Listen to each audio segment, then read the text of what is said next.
정몽규 나가, 정몽규 아웃. 많은 축구팬들과 붉은 악마가 외치고 있지만 절대 물러나지 않는 요지부동의 남자가 있습니다. 이 남자는 어떻게 대한축구협회의 회장이 될 수 있었으며 사람들의 엄청난 비난에도 불구하고 왜 대한축구협회 회장 자리에서 물러나지 않는 것일까요? 오늘 살펴볼 인물, 바로 대한민국의 재벌, 현대가의 일원이자 대한축구협회의 회장, 정몽규입니다. 1988년 26살의 나이에 정몽규는 현대자동차의 대리 직급으로 입사하게 됩니다. 그리고 1991년 입사 3년 만에 상무이사로 승진하는 초특급 승진 신화를 만들었죠. 또 입사 8년을 채우기 전인 1996년 아버지 정세영이 현대자동차 회장 자리를 물려주면서 불과 34살의 나이로 현대자동차 회장 자리에 오르게 됩니다. 당시 전 세계 자동차 업계의 최연소 회장이라는 타이틀로 화제를 모으기도 했습니다. 1999년 37살 때에는 현대자동차 회장 자리에서 물러나고 현대산업개발 회장으로 취임했습니다. 당시 정주영 회장이 고령으로 건강이 크게 안 좋아지자 동생이었던 정세영은 30대의 젊은 아들 정몽규를 회장 자리에 앉히고 현대차그룹의 경영권을 장악하려고 하였습니다. 그러나 이후 정주영 회장이 현대자동차를 자신의 장자인 정몽구에게 물려주었고 정세영에게는 현대산업개발을 맡도록 하면서 그의 아들 정몽규가 현대자동차 대신 현대산업개발의 회장이 된 것이었죠. 그러나 당시에는 현대산업개발 또한 국내 최대의 건설사로서 현대자동차 못지않은 큰 회사였습니다. 현대산업개발의 회장이 된 정몽규는 취임 다음 해인 2000년 부산 대우로얄즈 축구단을 인수했습니다. 대우로얄즈는 당시 명문구단으로 이름을 떨쳤었죠.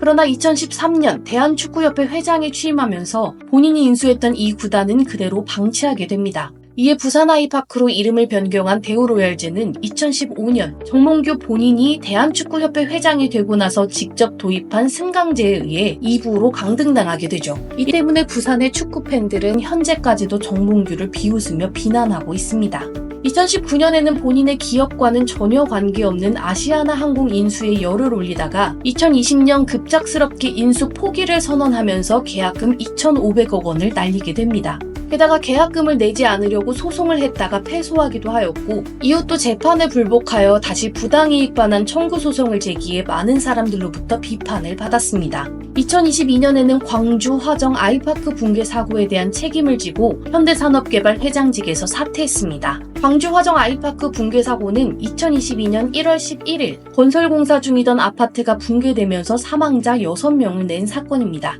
당시 아파트 붕괴 사고의 원인으로 기존 설계도와는 다른 무단 구조 변경, 강도 기준에 못 미친 부실 콘크리트, 관리 소홀 문제 등이 꼽혔습니다. 그러나 정몽규 회장은 사고에 대한 수습이나 후속 조치 없이 바로 회장직을 사퇴하며 더욱 큰 비판을 받게 됩니다. 정몽규 회장은 2011년부터 한국 프로축구연맹의 총재로 2년간 수행하다가 2013년 대한축구협회 회장직에 당선이 되었습니다. 정몽규의 회장 취임에 당시에는 재벌가의 일원이 회장이 되었으니 축구계의 재정적 지원이 늘어날 것이라는 긍정 여론과 현대가에서 축구판을 다 해먹는다라는 부정 여론이 공존했습니다. 지금에 와서 보니 정몽규 회장은 14년째 대한축구협회 회장 자리에서 내려오지 않고 있죠. 정몽규 회장에 대한 사람들의 불만이 터져나오는 데는 많은 원인들이 있지만 대표적으로 몇 가지만 얘기해보자면 첫 번째는 승부조작 사면 사건입니다. 2023년 대한축구협회에서는 각종 비위 행위로 징계를 받고 있는 축구인 100명에 대해 사면을 해주겠다고 발표했는데 100명 중 거의 절반에 해당하는 48명은 2011년 K리그 승부조작 사건에 연루된 자들이었습니다. 그런데 그 사건은 정몽규 회장이 한국 프로축구연맹 총재 자리에 올랐을 때 터졌던 사건으로 정몽규 회장은 그 사건을 잘 수습한 업적으로 대한축구협회의 회장이 될 수 있었습니다. 그러니 본인이 벌을 주고 본인이 사면한 셈이 된 거죠. 두 번째는 위르겐 클린스만 감독 사건입니다. 클린스만 감독은 2023년 아시아 축구 감독으로서는 역대 두 번째로 높은 연봉을 받으며 대한민국 국가대표 감독으로 선임되었죠. 그러나 대한민국 국가대표팀은 카타르 월드컵에서 1승 1무 2패의 성적으로 16강에 머물렀고 그리 나쁜 성적은 아니었지만 대표팀 간의 불화, 선출 문제, 전략의 부재와 좋지 않은 경기력으로 국민들의 질타를 받게 됩니다. 이에 여론을 의식한 대한축구협회에서는 거액의 위약금을 물고 클린스만 감독을 경질했습니다. 그런데 문제는 클린스만 감독을 경질하면서 연봉의 2배가 넘는 약 70억 규모의 위약금을 물게 된 것이었습니다. 게다가 코치팀 교체까지 고려하면 약 100억 정도의 세금을 낭비하게 된 것이죠. 이에 대한축구협회와 정몽규 회장에 대한 여론은 더욱 악화됐습니다. 클린스만 감독의 경질 이후 공석이 된 국가대표팀 감독의 자리를 대한축구협회에서는 외국인 감독으로 뽑을 것처럼 발표했습니다. 그러나 뚜껑을 열어보니 협회에서 선임한 사람은 바로 홍명보 감독이었죠. 홍명보 감독은 2013년에도 국가대표팀 감독으로 선임된 적이 있습니다. 그 당시의 성적은 전년도 런던올림픽 동메달을 따낸 선수들을 주축으로 구성한 팀을 이끌어 A매치 승률 26.3%라는 처참한 성적을 기록했죠. 2014년 브라질 월드컵에서는 27위로 본선 진출에 실패했었습니다. 거기에다가 이번에 새롭게 선임을 발표한 홍명보 감독의 연봉이 외국인 감독의 연봉에 준한다는 소식까지 들리자 축구팬들은 난리가 났습니다. 사실 정몽규 회장은 고려대 출신이었고 대한민국 축구계를 고려대 출신들이 장악하여 흔들고 있다는 것은 공공연한 비밀입니다. 물론 홍명보 감독도 고려대 출신입니다. 이렇게 정몽규 회장이 대한축구협회 회장으로 있으면서 크고 작은 사건 사고들이 끊이지 않으니 사람들이 그의 사퇴를 외치고 있는 것이죠.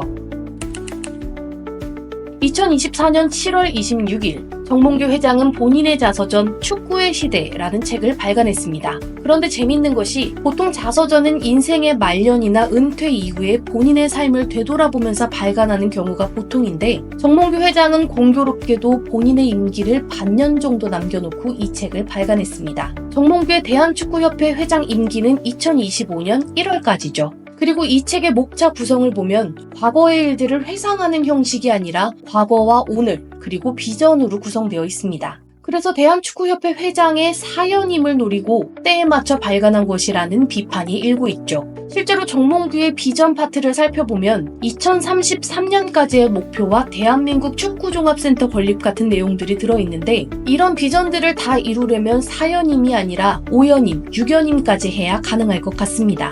그리고 이 자서전 속의 한 문장이 국민들 사이에서 큰 이슈가 되었는데요. 그 내용은 이렇습니다. 누군가 내 임기 도중 이뤄냈던 업적에 대해 점수를 매겨보라고 한다면 10점 만점에 8점 정도는 된다고 대답하고 싶다. 나는 점수에 상당히 박한 편이라 내가 8점이라고 하면 상당히 높은 점수라고 스스로를 평가한 것인데요. 갑자기 영국의 유명 작가 조지 오웰이 한 말이 떠오르네요. 자서전은 수치스러운 점을 밝힐 때만이 신뢰를 얻을 수 있다. 스스로 칭찬하는 사람은 10중 8구 거짓말을 하고 있다. 협회장 신분으로 유일하게 대한축구협회 명예의 전당에 오르며 대한축구협회 역사상 최고의 회장으로 평가받는 사촌형 정몽준과는 전혀 다른 길을 가고 있는 정몽규 회장.